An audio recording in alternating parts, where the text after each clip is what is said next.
Paz do Senhor, vou deixar mais uma mensagem para você. Essas mensagens são de 12, 13 minutos. Nós pregamos em muitas igrejas, nós pregamos 40, 50 minutos.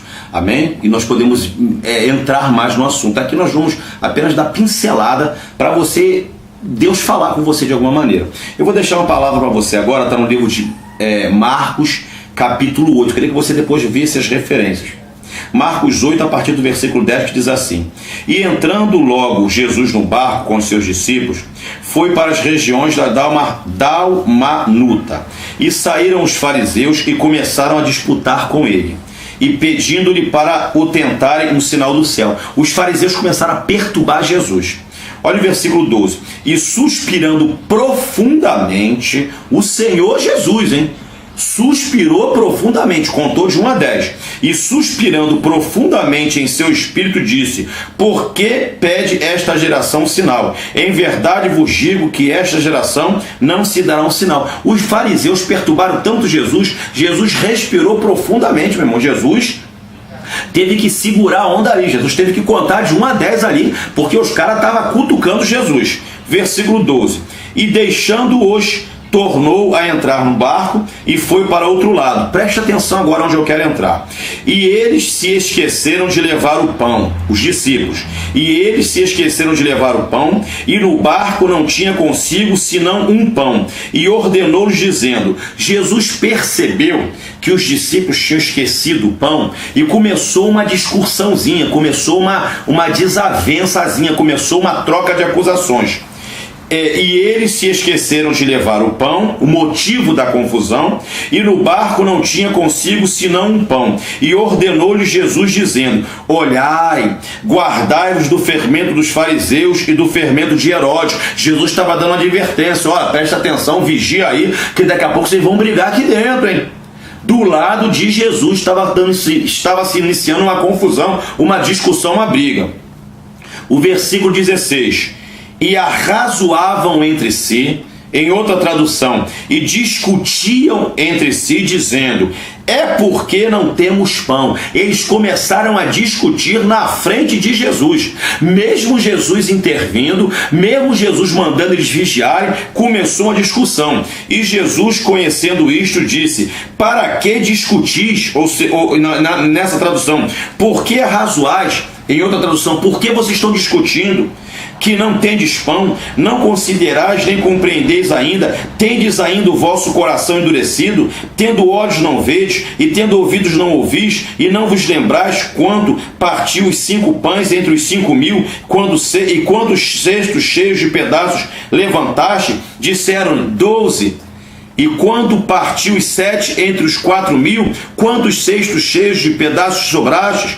E disseram-lhe 7, e ele lhes disse: Como não entendeis ainda? Jesus teve que intervir, porque estava havendo uma discussão entre os discípulos na frente de Jesus, meu irmão. Na frente de Jesus, eles começaram a discutir. O título dessa mensagem: Brigas na igreja. Eu quero perguntar para você: existem brigas na igreja? Existem desavenças na igreja? Existem discussões na igreja? Existem, meu irmão. Se do lado de Jesus, Jesus ali, eles discutiram por que não levaram o pão. E conforme Jesus falou, eles tinham acabado de ver um milagre de multiplicação de pães. Eles viram que os fariseus estavam perturbando Jesus. Eles viram que Jesus quase se irritou com os fariseus. E mesmo assim eles discutiram na frente de Jesus. Existem brigas sim na igreja. Existem discussões sim na igreja. Sabe por quê? Porque nós somos seres humanos. O mal das pessoas é querer pregar para os outros uma igreja que não existe. A igreja perfeita é a que vai se encontrar nos céus. A igreja perfeita é a que vai se encontrar nos céus, meu irmão. Não prega para ninguém dizendo que a igreja é um mar de rosa. Vem para a igreja. Na igreja tem que ver só amor, só love, só love. Não vem dizer que na igreja é só love, não, porque tem um montão de problemático na igreja. Não vem dizer que na igreja tem que ver. Na igreja não tem fofoqueiro, na igreja tá cheio de fofoqueiro. Não vem dizer dizer para os outros, na igreja tem que ver, todo mundo honra com a sua palavra. É mentira, meu irmão. É mentira, na igreja tem desavenças. A igreja passa a ter problema desde o momento que eu piso lá, porque eu tenho problema, e você pisa lá. A mensagem que eu quero dizer para você é que as desavenças acontecem dentro da igreja. Elas só não podem permanecer. Você quer ver uma coisa? A Bíblia diz aqui no livro de Atos 11, de 1 a 3, diz o seguinte: e ouviram os apóstolos e os irmãos que estavam na Judéia, que também os gentios tinham recebido a palavra de Deus, e subindo Pedro a Jerusalém, disputavam com ele os que eram da circuncisão, dizendo: entraste em casa de varões de circunciso e comeste com ele. Esse disputaram aqui era desavença, era discussão. Eles estavam debatendo mesmo, porque Pedro tinha entrado na casa de gentios. Houve discussão, meu irmão, houve desavença. Desavença acontece na igreja. Nós vemos aqui no livro de Atos, ainda no capítulo 13, olha só como é que a desavença acontece. De 1 a 3. Na igreja que estava em Antioquia havia alguns profetas e doutores, a saber, a Barnabé e Simeão, chamado Níger, e Lúcio Cirineu, e Manaém, que fora criado como Herodes do tetrarca, e Saulo. E servindo eles ao Senhor e jejuando, disse o Espírito Santo: apartai-me a Barnabé e a Saulo para a obra que os tenho chamado. Então, jejuando e orando e pondo sobre ele as mãos, os dispensaram. Irmãos, a igreja orou por Paulo e Barnabé. O Espírito Santo mandou Paulo e Barnabé numa missão. Vocês acham que teve desavença entre eles? Vocês acham que teve discussão? Teve. No capítulo 15, 38 diz assim: mas a Paulo parecia razoável que não tornasse consigo aquele que desde a Pisídia se tinha apartado deles, e não os acompanhou naquela obra. E tal contenda houve entre Paulo e Barnabé, que se apartaram um do outro. Barnabé, levando consigo a Marcos, navegou para Chipre. Houve uma grande discussão entre Paulo e Barnabé por causa de Marcos, porque Marcos abandonou Paulo e Paulo então não queria mais levar. Mas não teve problema. Lá na frente Paulo mandou chamar Marcos. Irmão, eu quero dizer para você que divergências existem na igreja. Em Gálatas aqui está dizendo, Gálatas 2, 11 a 14 diz o seguinte, e isso por causa dos falsos irmãos. Não, está aqui, e chegando Pedro a Antioquia, versículo 11, lhe resistiram na cara, porque era repreensível. A Bíblia diz que Paulo resistiu a Pedro na cara, meu irmão. Discussão, divergências, opiniões diferentes. Dentro das igrejas existem divergências, dentro das igrejas existem opiniões diferentes, dentro das igrejas existem contendas, mas só que nós não podemos deixar que essas contendas, essas divergências, elas se perpetualizem dentro da igreja. Nós não podemos permitir que uma divergência, que uma briga, que uma confusão venha trazer prejuízos para a obra de Deus. Na passagem que nós lemos de Marcos, os discípulos discutiram dentro do barco, mas foi tudo resolvido ali, tudo acabou ali.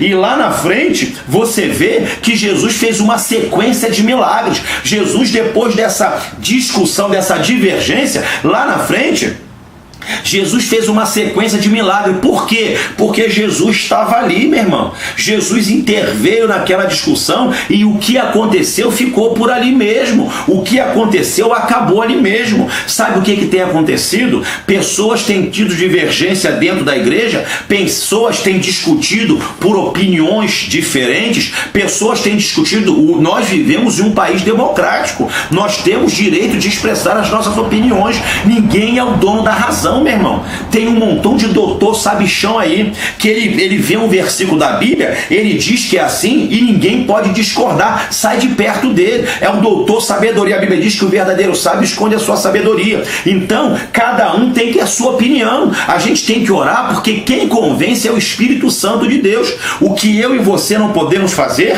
é permitir que divergências, que opiniões diferentes, que discussões, que até brigas dentro da igreja venham a tomar o lugar de Deus na nossa vida. Olha o que Hebreus diz: tendo cuidado para que nenhuma raiz de amargura brotando vos prive da graça de Deus.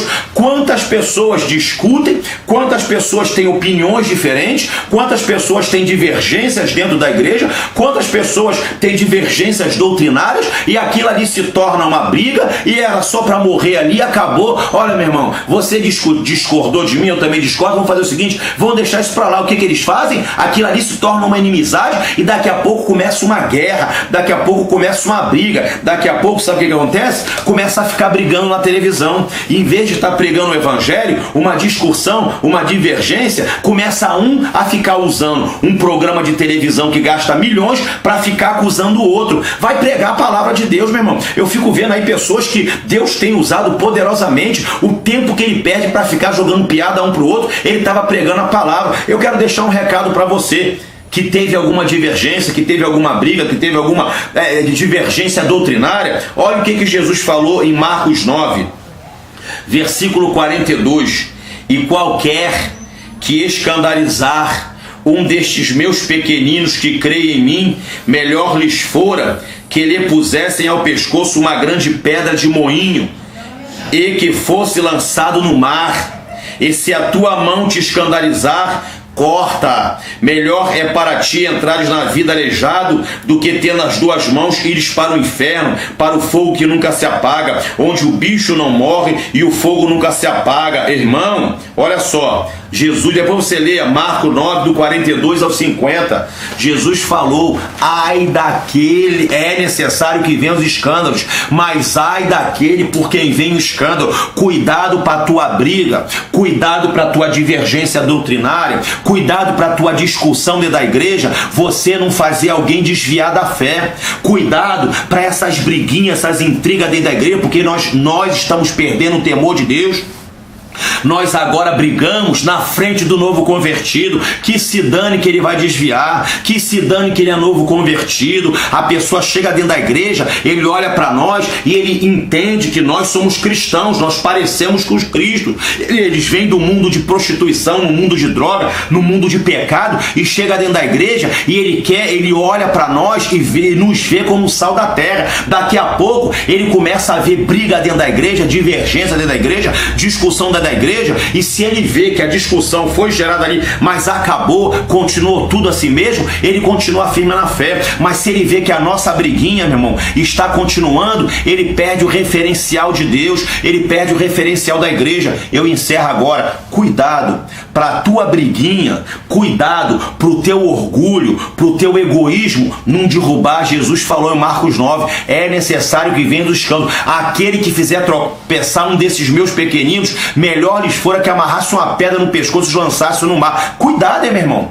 Cuidado. Brigar, você pode brigar. Discutir, não devíamos não. Você pode discutir. Ter divergência, você pode. Mas tem que morrer ali. Deus tem que olhar para o meu coração e para o teu coração e ver pureza. As pessoas que têm de fora, elas têm que olhar, não, eles discutiram, mas acabou ali.